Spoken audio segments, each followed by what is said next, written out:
তুমি যদি আমাকে মাপ নাই করো আমি একা কেমনে থাকবো ওই অন্ধকার কবরে। বাতি নাই রে সাথী নাই রে কবর। হে আল্লাহর বান্দারা, কবরের যাত্রীরা, আল্লাহ আপনি আমাকে আমাদের সবাইকে মাফ করে দিয়ে একটু মন কেঁপে যাও রে মন। আজকে টাকার গরমে, ক্ষমতার গরমে, দলের গরমে, সম্মানের গরমে ধরাকে সরা জ্ঞান মনে করো না, কিন্তু যেদিন তোমাকে কবরে রাখবে হারে নাফরমান দেখবে আস্তে আস্তে বাঁশের ছাউনি শুরু হয়ে গেছে, বাজান হোগলা পাতা দিয়া ঢাকা শুরু হয়ে গেছে, বরফ দিয়া ডাইকে মাটির উপরে মাটি মাটি বাজার আস্তে আস্তে কবর অন্ধকার হয়ে আসতে আছে। এখন ডানের দিকে তাকাইয়া দেখে কিছু দেখা যায় না, ডানে দেখে মাটি, বামে দেখে মাটি, উপরেতে বাঁশের ছানি, নিচের দিকে তাকাইয়া দেখে মাটির বিছানা। আরে উপরে দেখে মাটি, নিচে মাটির বিছানা। আরে এখন দিক বিদিক না পাই আমার মালিককে ডাকতে থাকবে আল্লাহ আল্লাহ আল্লাহ আল্লাহ। আমার মালিক উত্তাদে বড় নেমু খারাম, আমার সমস্ত নেমাত ভোগ করিয়া দুনিয়ায় বাইচা ছিলি, আমার দেওয়া নেমাত চক্ষু দিয়া দেখছো, আমার দেওয়া নেমাত জবান দিয়া কথা বলছো, আমার দেওয়া নেমাত কান দিয়া শুনছো, আমার দেওয়া নেমাত ব্রেন দিয়া পড়াশোনা কইরা বড় ডিগ্রি অর্জন করছো, আমার দেওয়া নেমাত দিয়া ব্যবসা বাণিজ্য করে সম্পদ গুছাইছ, আমার দেওয়া নেমাত সূর্যের আলো ভোগ করছো, আমার দেওয়া নেমাত নদীর ভিতর থেকে মাছ উড়ে পাক কইরা খাইছো, আমার দেওয়া নেমাত ধানের ভিতর থেকে চাউল বের করে ভাত পাক কইরা খাইছো, আমার দেওয়া নেমাত সব ভোগ কইরা আমার হুকুম মানু নাই। আরে যেরকম দুনিয়ায় তুই আমাকে ভুইলা গেছিলি, আরে দুনিয়ায় বসে তুই আমাকে ডাকো নাই, আর এখন কবরে শত শত বছর আমাকে ডাকবি, আমি একবারও তোর ডাকে সাড়া দিব ওলা। ও কবরের মাটি এমন ভাবে চাপ মারো, এক পাজরে হাত দিলি অন্য পাজরের মধ্যে মিশাইয়া দাও, আমার কাছে কোনো খাতির হবে না। হে দুনিয়াদার পাগল আমার বাবারা, কোন দুনিয়ার পিছনে পড়ে আমার মালিককে বলছো? আজকে দুনিয়ার সাধারণ আগুনের ভিতরে একটু আঙ্গুল ঢুকাইয়া দেখো, কয় মিনিট কয় সেকেন্ড ওই আগুনে আঙ্গুল রাখতে পারবো? 1 মিনিট আঙ্গুল রাখার শক্তি দুনিয়ার কোনো মানুষের নাই। এ মুসলমান যারা ঈমান আছো, বিশ্বাস করা লাগবে।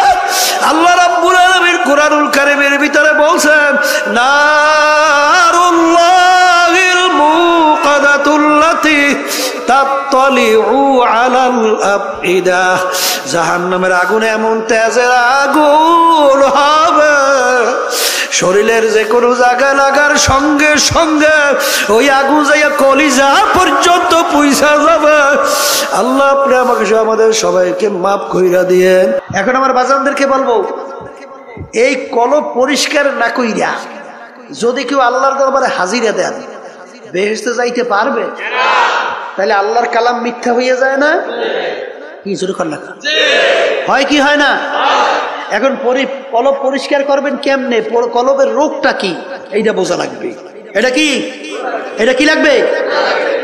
বাজার আপনার জ্বর হইয়া জিহ্বা নষ্ট হয়ে গেছে, যত ভালো খাদ্য আপনার সামনে নিয়ে আসা হোক না কেন, ওই খাদ্য কিন্তু আপনার কাছে ভালো লাগবে না। মুখের ভিতরে দেবে, বলবে কি খাদ্য নিয়ে আসছো? তিতা। কি এই আল্লাহর বান্দারা, পর্দা আলে মা বোনেরা, এটা কি খাদ্যের দোষ না তোমার জিহ্বার দোষ? যদি তুমি ঘাউরমি কইরা বলো আমার জিহ্বা ভালো আছে, খাদ্য নষ্ট হয়ে গেছে, তখন তোমার কপালটা পড়ছে, কপালটা। আর যখন সবাই বলতেছে এ আল্লাহর বান্দা খাদ্য কিন্তু ভালো আছে, রোগ হইয়া নষ্ট হয়ে গেছে, তুমি এখনো কেন বসে আছো? যাও, তাড়াতাড়ি যাও, হসপিটালে ভর্তি হও, ডাক্তারের পরামর্শ নাও, প্রেসক্রিপশন অনুযায়ী ঔষধ খাওয়া শুরু করো। কি জোরে বলেন কথা ঠিক কিনা? যার কপাল ভালো সে কিন্তু বাজান ডাক্তারের কাছে যাইয়া পরামর্শ নেবে, আর যার কপাল খারাপ সে কিন্তু পরামর্শ নেবে না, ও কিন্তু রোগ আক্রান্ত হইয়া হার্টে অ্যাটাক করে মারা যাওয়ার সম্ভাবনা। কথা ঠিক নেবে? ঠিক ঠিক বাজান, তোমার আমার কলব স্বচ্ছ ভালো আছে কিনা কিভাবে বুঝবা? এক শ্রেণী আমার বাজানরা যখন আজানের শব্দ শোনে তখন সেই আল্লাহর বান্দা বান্দি পাগল হইয়া যায়, কিভাবে তাড়াতাড়ি ওযু কইরা প্রস্তুতি নিয়ে মসজিদের ভিতরে দৌড়াইবে। জোরে বলেন কথা ঠিক কিনা? যখন লাগি ফজরের সময় মুয়াজ্জিন মসজিদের ভিতরে আজান দেয়, আস-সালাতু খায়রুম মিনান নাওম, ঘুম হইতে নামাজ ভালো। ওই আল্লাহর বান্দা বান্দি বাজান দেখ এই ঠান্ডার মধ্যে ল্যাপ তোষক মুড়া দিয়া ঘুমায়, যখন শুনে আস-সালাতু খায়রুম মিনান নাওম, ঘুম হইতে নামাজ ভালো, সে কম্বল ফালাইয়া লাভ দিয়া উঠা ঠান্ডা পানিতে ওযু কইরা পাগলের মতো উঠা মসজিদের দিকে দৌড়ায়, যাই আল্লাহর সামনে আল্লাহু আকবার বইলা আল্লাহর সামনে দাঁড় হইয়া যায়। যখন কথা ঠিক না বে ঠিক? যে আল্লাহর বান্দা বান্দি বাজান কলব ভালো, আমার মাওলার যখন নাম শোনে তার কাছে এমন মধুর লাগে। বাজান ইব্রাহিম নবী সালাতু ওয়াস সালাম একদিন খানা খাইতেছে, ফেরেশতারা বলতেছে রব্বুল আলামিন ইব্রাহিম আলাইহিস সালাতু ওয়াস সালাম নবুয়াতি পাইয়া বাদশাহী পাইয়া এত কিছু ক্ষমতাবান হইয়া তোমাকে মনে হয় ভুলে গেছে, তোমার মোহাব্বত কইমে গেছে, একটু পরীক্ষা করতে চাই। আল্লাহ রাব্বুল আলামিন বলে যাও একটু পরীক্ষা কইরা দেখো। বাজান ফেরেশতারা মুসাফিরের সূরাতে, আল্লাহু আকবার, কি সূরাতে? মুসাফিরের সূরাতে বাড়ির দরজায় আইসা করুণ সুরে ডাক দেয়, আল্লাহু কারীম।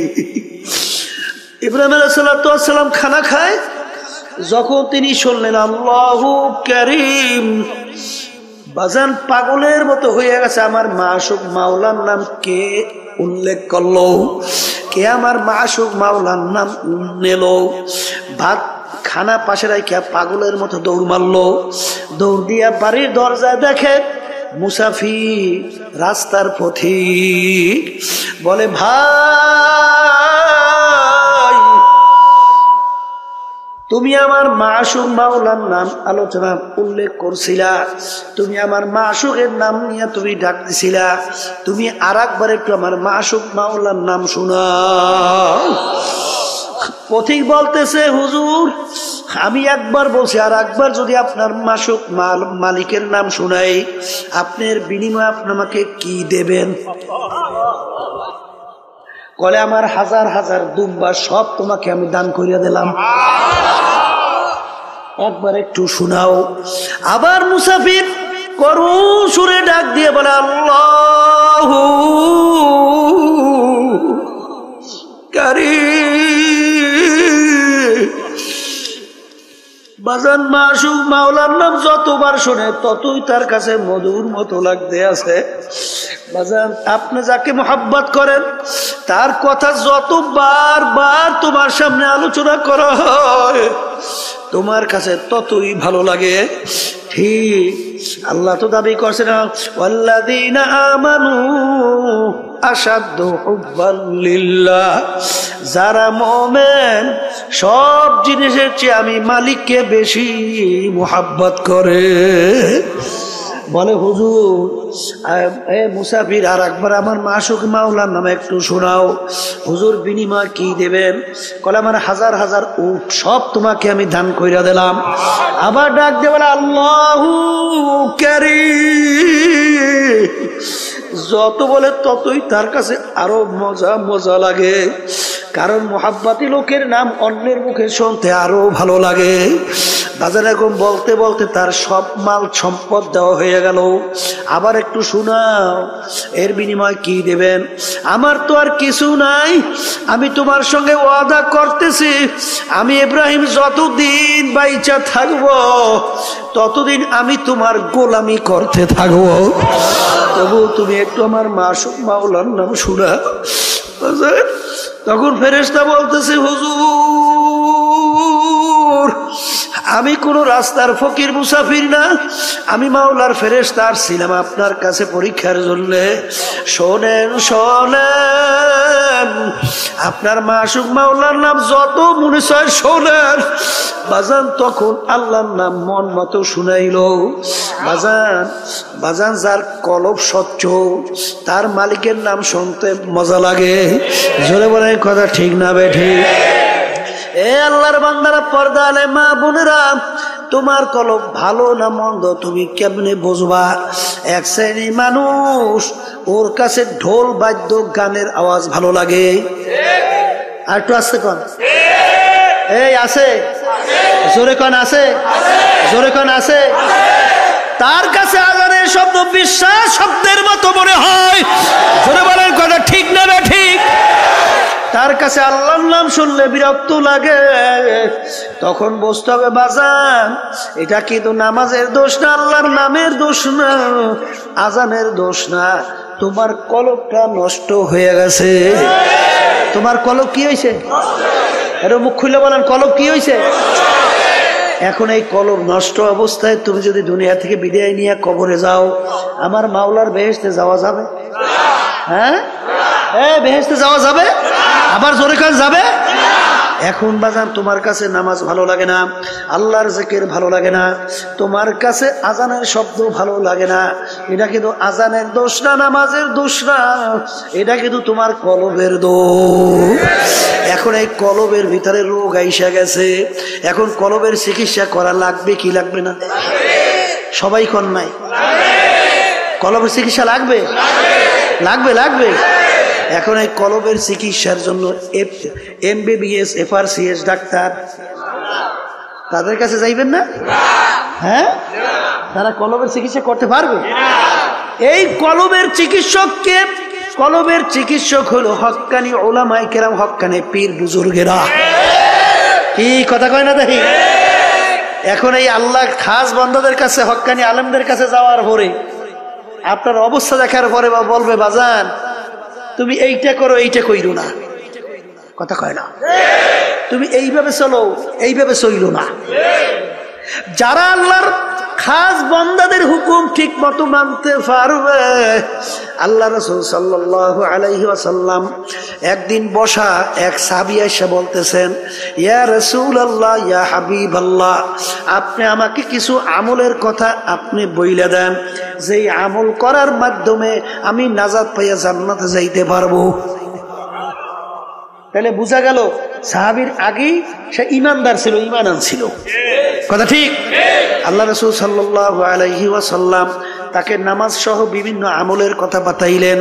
সাহাবী বলতেছেন, ইয়া রাসূলুল্লাহ, ইয়া হাবিবাল্লাহ, আপনি সাক্ষী থাকেন, আপনি যেইভাবে আমাকে বলছেন আমি হুবাহু এইভাবেই পালন করব, একটু বাড়াবো না, একটু কমাবো না। যখন এই কথা বললে আল্লাহর বান্দারা না করলো, আল্লাহ রাসূল সাহাবায়ে কিরামদেরকে বললেন, তোমরা যদি বেহেশতি লোক দেখতে চাও তাকে ইঙ্গিত করিয়া বললেন তাকে দেইখা না। আল আমরু ফাওকাল আদাব, আদবের ভিতরে সবচেয়ে বড় আদব হলো কথা মানা। আদবের ভিতরে সবচেয়ে বড় আদব কি? হ্যাঁ, আর বেয়াদব মাহরুমে গাশত আজ, আর যে নাকি বেয়াদব হয়, কথা মানে না, আল্লাহর রহমত থেকে বঞ্চিত হয়। কথা ঠিক? এখন আবার কথা কইয়েন এক শ্রেণী কিন্তু বর্তমানে ফতুয়া দেহ না, আমরা দেবো কি? এখন তারিখে মন্যারও ফতুয়া দেওয়া শুরু করছে। নামাজ নাই, রোজা নাই, খারাই ঘেরাইয়ে মতে, তারাও এখন ফতুয়া দেয়। কি আমি ভুল বলছি? হ্যাঁ, ঠিক মতো আলিফ উচ্চারণ করতে পারে না, ঠিক মতো সূরা ফাতিহাটা সহিভাবে তেলাওয়াত করতে পারে না, এরাও এখন ফতুয়া দেওয়া শুরু করছে। আছে না নাই? কে আপনারা বাংলাদেশে আধুনিক যুগে বুঝি টের পান না? ট্রাক্টর পান না? কি ট্রাক্টর পান না? গেছি পাইছেন না? হ্যাঁ, ফতুয়া দেওয়া শুরু করছে। ফতুয়া মানে মতামত। মতামত দেবে কোরআন এবং হাদিসের সঙ্গে না মিললে মেলা লাগবে না? না তোমার নিজের মতামত? হ্যাঁ, ফতুয়া মানে রায় প্রদান করা। আপনি রায় দেবেন কোরআন এবং হাদিসের বাইরে না কোরআন এবং হাদিস অনুযায়ী? হ্যাঁ, মেলা লাগবে না? না লাগবে না? বর্তমানে একদল ভাই এসে ফতুয়া দেয়। আল্লাহ মাফ করেন, আল্লাহ আপনি মাফ করে দেন। আল্লাহুম্মা আমিন। এই জন্য আমার বাজানদেরকে বলবো, বাজান আমাদের এই তরিকার নাম হলো সিস্তিয়া সাবিরিয়া তরিকা। এই তরিকার 5টা ঔষধ আছে। আমার আব্বাজান দাদাজান বাজান চ্যালেঞ্জ করে বলতেন, বাজান তোমাদের সঙ্গে কোনো ঝগড়া নাই, মারামারি নাই, কাটাকাটি নাই,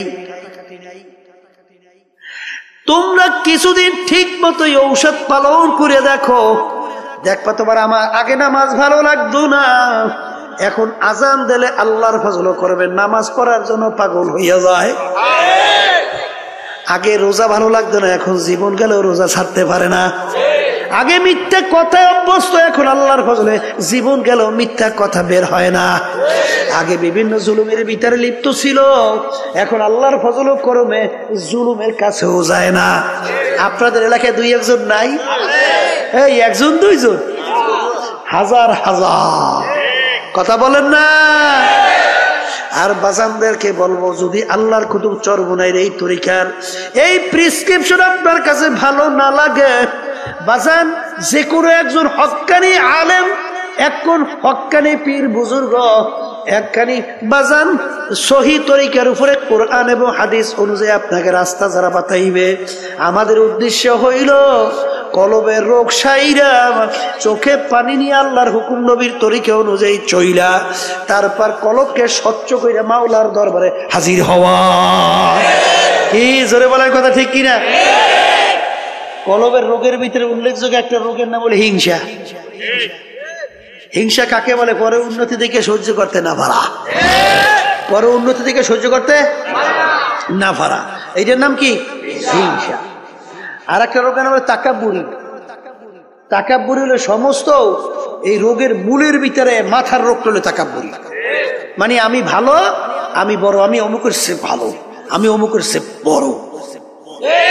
কথা ঠিক কিনা? একটা নম্বর রোগের নাম হইল হুব্বে যা হুব্বে মাল।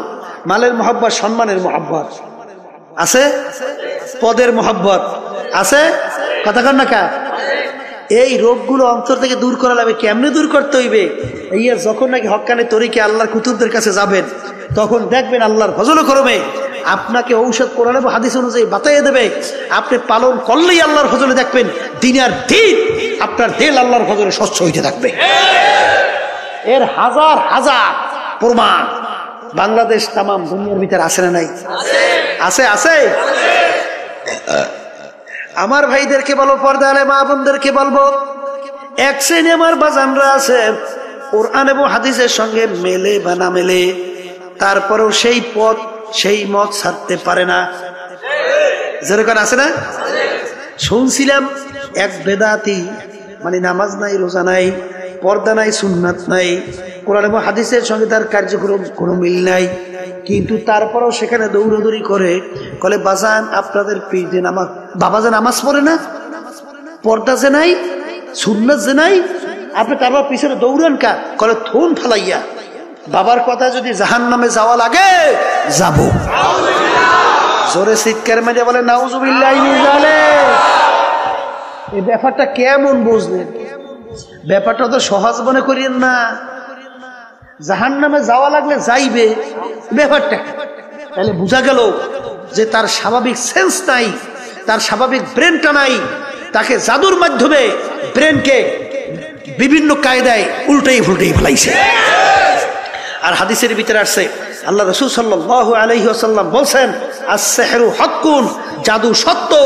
যখন তুমি দেখবা, এই মিয়া আপনার চোখের ডাক্তার, চোখের রোগ হইছে, আপনি কি চোখের ডাক্তারের কাছে যাইবেন না পেটের বিশেষজ্ঞের কাছে যাইবেন?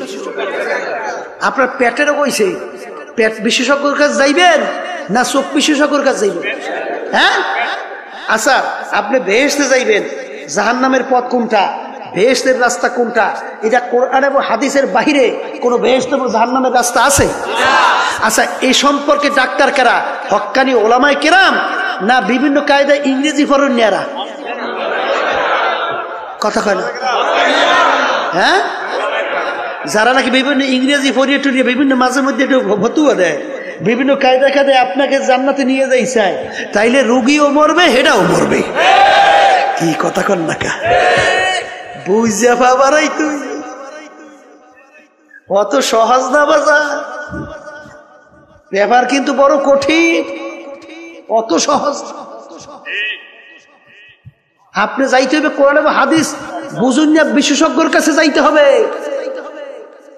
তারপরে আপনি যদি না যান, তারপরে যদি সেই বাবাদের কাছে যান, সেই মুরব্বীদের কাছে যাইয়া কোরআন হাদিসের সঙ্গে সাহাবায়ে কেরামদের সঙ্গে মিলুক বা না মিলুক, তারপরে আপনি দৌড়দৌড়ি করতেছেন, তাহলে বুঝতে হবে আপনার জেহেন ঠিক নাই, তাহলে জাদুর মাধ্যমে আপনার জেহেনকে পরিবর্তন ঘটাই বলাইছে। আল্লাহ রাসূল সাল্লাল্লাহু আলাইহি ওয়াসাল্লামকে জাদু করে নাই? কথা কয় না কা? আল্লাহর নবীকেও জাদু করছে, অত সহজ মনে করিয়েন না। আস-সিহরু হাক্কুন, জাদু সত্য। জোরে বলেন কথা ঠিক না বে ঠিক? এই জন্য আমার ভাইদেরকে বলবো, পর্দা আলে মা বোনদেরকে বলবো, বাজান কোন দলাদলি বুঝি না। আমার আব্বাজান রাহমাতুল্লাহ আলাইহি বলতেন, এ দুনিয়ার মানুষ শোনো, আমি ফজলুল করিম দুনিয়া থেকে বিদায় নিয়া কবরে যাওয়ার পরে ফুলের মালা একটার পর একটা গাইথা তোমরা যদি আমার কবরকে ভইরা রাখো, আর আমার মাওলা যদি আমাকে কবরে মাপ না করে, ওই ফুলের মালা আমার কিছু আসে যায় না। আর তোমরা যদি জুতার মালা একটার পর একটা গাইথা আমার কবর যদি তোমরা আমাকে ভইরা রাখো, আর আমার মাওলা যদি আমাকে কবরে মাপ কইরা দেয়, ওই জুতার মালা আমার কিছু আসে যায় না। এই জন্য আমার বাজানদেরকে বলবো, পর্দা আলে মা বোনদেরকে বলবো, আমার আব্বাজান বলতেন, আমি দল দিয়া কি করব, আমি টাকা দিয়া কি করব, আমি সম্পদ দিয়া কি করব, আমি বিভিন্ন অমুক টমুক সমুক দিয়া কি করব, আমি পীরগিরি দিয়া কি করব। কারণ কবরের প্রশ্নের উত্তর আমার দেয়া লাগবে, আমার কবরের প্রশ্নের উত্তর আমার দেওয়া লাগবে। খোদা না খাস্তা কবরে যদি প্রশ্নের উত্তর আমি ঠিক মতো দিতে না পারি, আল্লাহর হাবিব বলছেন, আল কবরু রাউযাতুম মিন রিয়াজিল জান্নাহ আও হুফরাতুম মিন হুফারিন নার। এ আমার উম্মতরা, কবর দেখো, এই কবর কিন্তু আসল কবর না, কোন কোন আল্লাহর বান্দা বান্দির কবর একটা বেহেশতের বাগান হয়ে যাবে। আল্লাহ আপনি আমার জন্য, আমাদের সবার জন্য কবুল করে নিয়ে। আল্লাহর হাবিব বলেছেন, ও আমার উম্মতেরা, কোন কোন নাফরমানের কবরের মধ্যে জাহান্নামের আগুন এসে ভইরা যাবে। আল্লাহ আপনি আমাকে সহ আমাদের সবাইকে মাফ কইরা দিয়ে, আল্লাহ আপনি আমাকে সহ আমাদের সবাইকে মাফ কইরা দিয়ে। আল্লাহর হাবিব বলেছেন, ও আমার উম্মতেরা, কোন কোন নাফরমানের কবর মধ্যে মাটি এমন ভাবে চাপ মারবে, এক পাজরে হাড্ডি নিয়ে অন্য পাজরের মধ্যে মিশাইয়া দেবে। আল্লাহ আপনি আমাকে সহ আমাদের সবাইকে মাফ কইরা দিয়ে। আল্লাহ রাসূল বলেছেন, ও আমার উম্মতেরা, 99 তিননিনান লাউ নুফিকা ফিল আরদি মা আনবাতাত খাদরা। কোন কোন নাফরমানের কবরের মধ্যে একটা না দুইটা না 99টা বিষাক্ত সাপ জমা হইয়া যাবে।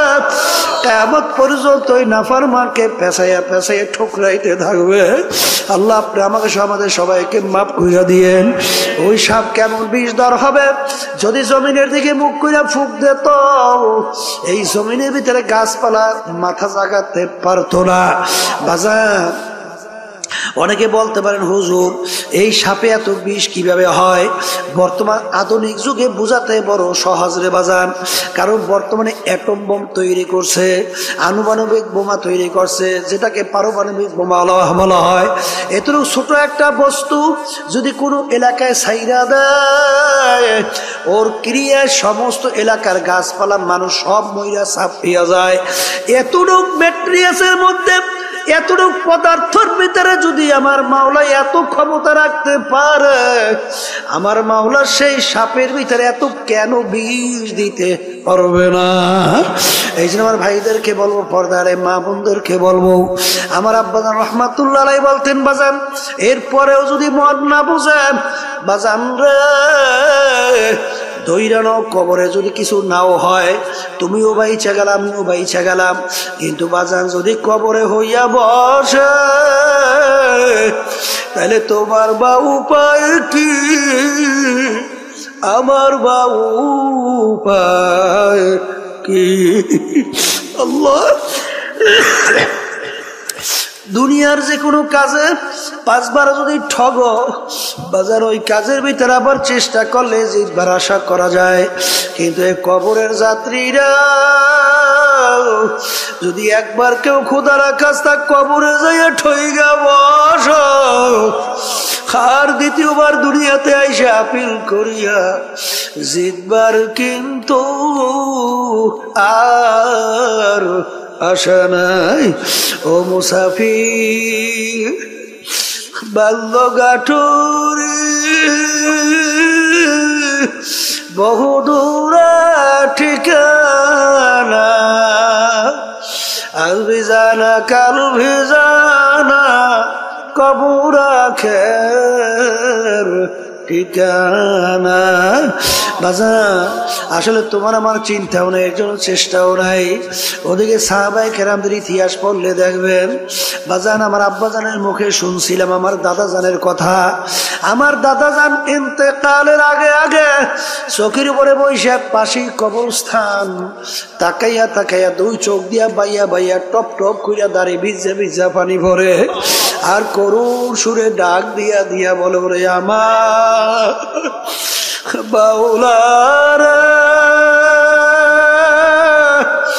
ওরে আমার মাশউক রে, তুমি যদি আমাকে মাপ নাই করো, আমি একা কেমনে থাকবো ওই অন্ধকার কবরে? বাতি নাই রে, সাথী নাই রে কবর।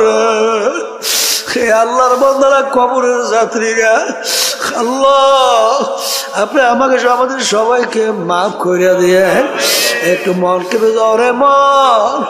আজকে টাকার গরমে, ক্ষমতার গরমে, দলের গরমে, সম্মানের গরমে ধরাকে সরা জ্ঞান মনে করো না, কিন্তু যেদিন তোমাকে কবরে রাখবে, হারে নাফরমান দেখবে আস্তে আস্তে বাঁশের ছাউনি শুরু হয়ে গেছে, বাজান হোগলা পাতা দিয়া ঢাকা শুরু হয়ে গেছে, বরফ দিয়া ডাইকে মাটির উপরে মাটি মাটি, বাজার আস্তে আস্তে কবর অন্ধকার হয়ে আসতে আছে। এখন ডানের দিকে তাকাইয়া দেখে কিছু দেখা যায় না, ডানে দেখে মাটি, বামে দেখে মাটি,